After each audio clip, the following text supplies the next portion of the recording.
ಎಲ್ರಿಗೂ ನಮಸ್ಕಾರ. Welcome back to my channel. ಇವತ್ತು ನಾನು 8 ತಿಂಗಳಿಂದ 1 ವರ್ಷದವರೆಗಿನ ಮಕ್ಕಳಿಗೆ ಮನೆಯಲ್ಲೇ ಹೆಲ್ತಿಯಾಗಿ ರಾಗಿ ಸರಿ ಮಾಡೋದು ಹೇಗೆ ಅನ್ನೋದನ್ನು ತೋರಿಸ್ತಾ ಇದ್ದೀನಿ. ನಮ್ಮ ಪಾಪುಗೆ ಅಂತೇಳಿ ರೆಡಿ ಮಾಡ್ತಾ ಇದ್ದೆ. ಹಾಗೆಯೇ ವಿಡಿಯೋನು ಕೂಡ ಶೇರ್ ಮಾಡೋಣ ಅಂತೇಳಿ ರೆಸಿಪಿನ ಶೇರ್ ಮಾಡ್ತಾ ಇದ್ದೀನಿ. ಎಲ್ಲೂ ಕೂಡ ವಿಡಿಯೋನ ಸ್ಕಿಪ್ ಮಾಡದೆ ಪೂರ್ತಿಯಾಗಿ ನೋಡಿ. ಮೊದಲಿಗೆ ಒಂದು ದೊಡ್ಡ ಬೌಲ್ನಲ್ಲಿ 1 ಬೌಲ್ ಆಗೋಷ್ಟು ರಾಗಿ ತೊಗೊಂಡಿದ್ದೀನಿ. ಅದಾದ ನಂತರ ಸೇಮ್ ಬೌಲಲ್ಲಿ ಅಕ್ಕಿ ತೊಗೊಂಡಿದ್ದೀನಿ. ಸೇಮ್ ಬೌಲಲ್ಲೇ ಜೋಳ ತೊಗೊಂಡಿದ್ದೀನಿ. ಚಿಕ್ಕ ಬೌಲಲ್ಲಿ 3/4 ಭಾಗದಷ್ಟು ಕಡಲೆಬೇಳೆ, ಉದ್ದಿನಬೇಳೆ, ತೊಗರಿಬೇಳೆ, ಕಡಲೆಕಾಳು, ಹೆಸರುಬೇಳೆ, ಕಡಲೆ ಬೀಜ, ಒಂದು 10 ಗೋಡಂಬಿ, ಒಂದು 10 ಬಾದಾಮಿ, ಹಾಗೆ 2 ಸ್ಪೂನ್ ಆಗೋಷ್ಟು ಜೀರಿಗೆನ ತೊಗೊಂಡಿದ್ದೀನಿ. ಅದಾದ ನಂತರ ತೊಗೊಂಡಿರೋಂಥ ಎಲ್ಲ ಕಾಳುಗಳನ್ನೂ ಸಹ ಒಂದು ಪಾತ್ರೆಗೆ ಸೇರಿಸ್ಕೊಂಡು ನೀಟಾಗಿ 4ರಿಂದ 5 ಸಲನಾದರೂ ವಾಶ್ ಮಾಡ್ಕೋಬೇಕು.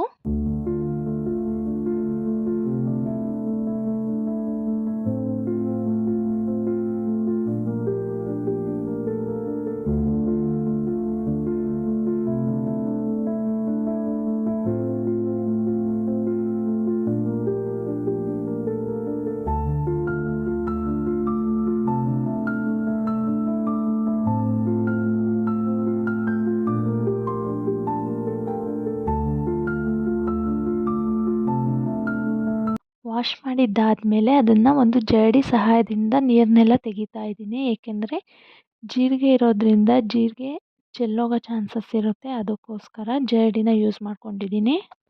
4ರಿಂದ 5 ಸಲನಾದರೂ ನೀಟಾಗಿ ವಾಶ್ ಮಾಡ್ಕೊಳ್ಳೇಬೇಕು. ಚಿಕ್ಕ ಮಕ್ಕಳು ಫುಡ್ ಆಗಿರೋದ್ರಿಂದ ತುಂಬ ನೀಟಾಗಿ ಕ್ಲೀನಾಗಿ ಹೈಜೆನಿಕ್ಕಾಗಿ ಮಾಡಬೇಕಾಗುತ್ತೆ.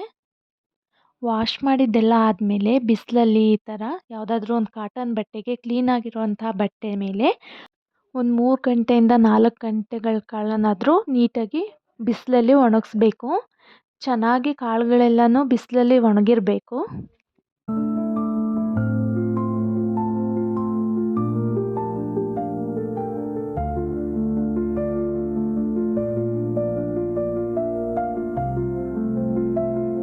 ಕಾಳು ಬೇಳೆಗಳನ್ನ ಒಟ್ಟಿಗೆ ವಾಶ್ ಮಾಡಿ ಒಟ್ಟಿಗೆ ಒಣಗಾಕಿದ್ದೀನಿ.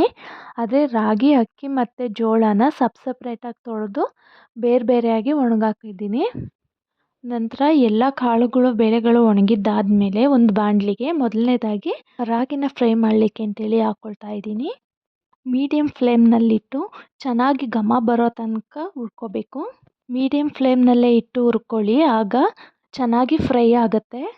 ಬಾಯಲ್ಲಿ ಹಾಕೊಂಡು ನೋಡಿದ್ರೆ ಅದು ಕ್ರಿಸ್ಪಿಯಾಗಿರಬೇಕು. ಅಲ್ಲಿನ ತನಕ ಚೆನ್ನಾಗಿ ಫ್ರೈ ಮಾಡ್ಕೊಳ್ಳಿ. ಫ್ರೈ ಮಾಡಿರೋ ರಾಗಿನ ಒಂದು ಪಾತ್ರೆಯಲ್ಲಿ ಹಾಕ್ಕೊಳ್ತಾ ಇದ್ದೀನಿ.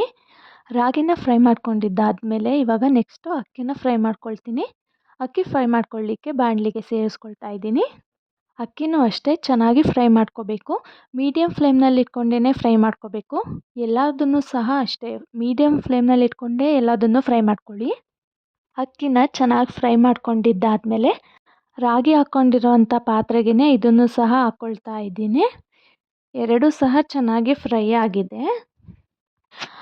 ಅಕ್ಕಿನ ಫ್ರೈ ಮಾಡ್ಕೊಂಡಿದ್ದಾದಮೇಲೆ ನೆಕ್ಸ್ಟು ನಾನು ಜೋಳನ ಫ್ರೈ ಮಾಡ್ಕೊಳ್ಳೋಕ್ಕೆ ಹಾಕ್ಕೊಳ್ತಾ ಇದ್ದೀನಿ. ಜೋಳನೂ ಅಷ್ಟೇ ಚೆನ್ನಾಗಿ ಸ್ವಲ್ಪ ಹೊತ್ತು ಫ್ರೈ ಮಾಡ್ಕೋಬೇಕು. ಸ್ವಲ್ಪ ಕೆಂಪಗಾದರೆ ಸಾಕು, ಜಾಸ್ತಿ ಏನು ಫ್ರೈ ಮಾಡ್ಕೊಳ್ಳೋ ಅಗತ್ಯ ಏನಿಲ್ಲ. ಅರ್ಧಂಬರ್ಧ ಫ್ರೈ ಮಾಡ್ಕೊಳ್ಳೋಕೆ ಹೋಗಬಾರ್ದು, ಏಕೆಂದರೆ ಮಕ್ಕಳಿಗೆ ಹೊಟ್ಟೆ ಕೆಡೋ ಚಾನ್ಸಸ್ ಇರುತ್ತೆ. ಅದಕ್ಕೋಸ್ಕರ ನೀಟಾಗಿ ಫ್ರೈ ಮಾಡ್ಕೋಬೇಕು.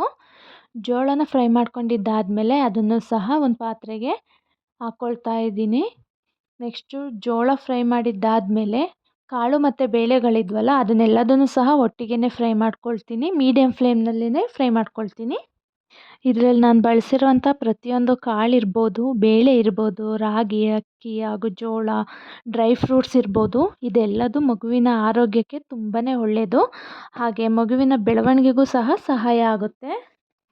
ಈ ಔಟ್ಸೈಡ್ ಮಾರ್ಕೆಟಲ್ಲೆಲ್ಲ ಸಿಗೋವಂಥ ಸಿರಿಯಲ್ಯಾಕ್ ತಂದು ತಿನ್ನಿಸೋದ್ಕಿಂತ ನಾವೇ ಮನೇಲಿ ಈ ರೀತಿ ಹೆಲ್ತಿಯಾಗಿ ಮಾಡಿ ಮಕ್ಳಿಗೆ ತಿನ್ನಿಸೋದ್ರಿಂದ ತುಂಬ ಒಳ್ಳೆಯದು. ಆರೋಗ್ಯಕ್ಕೂ ಸಹ ಒಳ್ಳೆಯದು, ಹೆಲ್ತಿಯಾಗಿಯೂ ಸಹ ಇರುತ್ತೆ. ಇದೆಲ್ಲ ಫ್ರೈ ಮಾಡಿದ್ದಾದಮೇಲೆ ಇದನ್ನು ಸಹ ಒಂದು ಪಾತ್ರೆಗೆ ಸೇರಿಸ್ಕೊಳ್ತಾ ಇದ್ದೀನಿ. ಎಲ್ಲದನ್ನು ಸಹ ಫ್ರೈ ಮಾಡ್ಕೊಂಡಿದ್ದಾಯಿತು. ಎಲ್ಲದನ್ನು ನೀಟಾಗಿ ಮಿಕ್ಸ್ ಮಾಡ್ಕೊಳ್ತೀನಿ. ಮಿಕ್ಸ್ ಮಾಡಿಕೊಂಡು ಎಲ್ಲ ಕೂಲ್ ಆಗಿದ್ದಾದಮೇಲೆ ಇದನ್ನು ಮಿಕ್ಸಿ ಮಾಡ್ಕೊಳ್ತೀನಿ.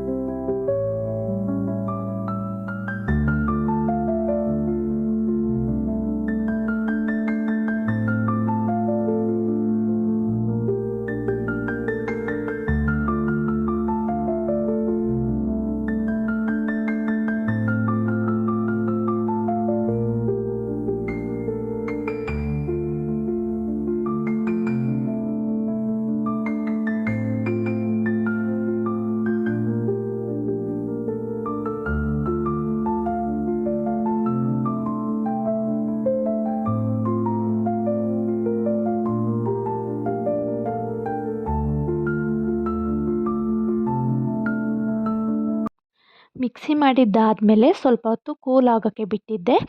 ಕೂಲ್ ಆಗಿದ್ದಾದಮೇಲೆ ಜರಡಿ ಮಾಡ್ಕೊಳ್ತಾ ಇದ್ದೀನಿ.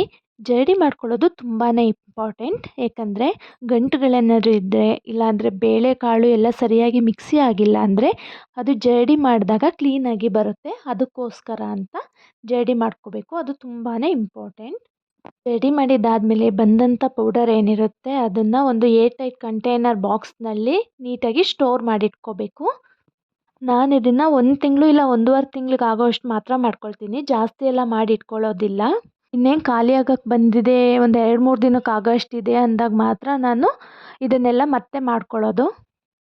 ಜಾಸ್ತಿ ಕ್ವಾಂಟಿಟಿಲಿ ಮಾಡಿ ಇಟ್ಕೊಳ್ಳೋದು ಅಷ್ಟೊಂದು ಸೇಫ್ ಅಲ್ಲ. ಅದಕ್ಕೋಸ್ಕರ ಅಂತ ಸ್ವಲ್ಪ ಸ್ವಲ್ಪನೇ ಮಾಡಿ ಇಟ್ಕೊಳ್ಳೋದು ಬೆಟರ್ ಅನಿಸುತ್ತೆ.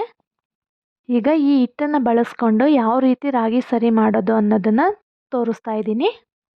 ಒಂದು ಪಾತ್ರೆಗೆ ಅರ್ಧ ಬೌಲಷ್ಟು ಹಾಲನ್ನ ಸೇರಿಸ್ಕೊಂಡು ಚೆನ್ನಾಗಿ ಬಿಸಿ ಮಾಡ್ಕೊಳ್ತೀನಿ.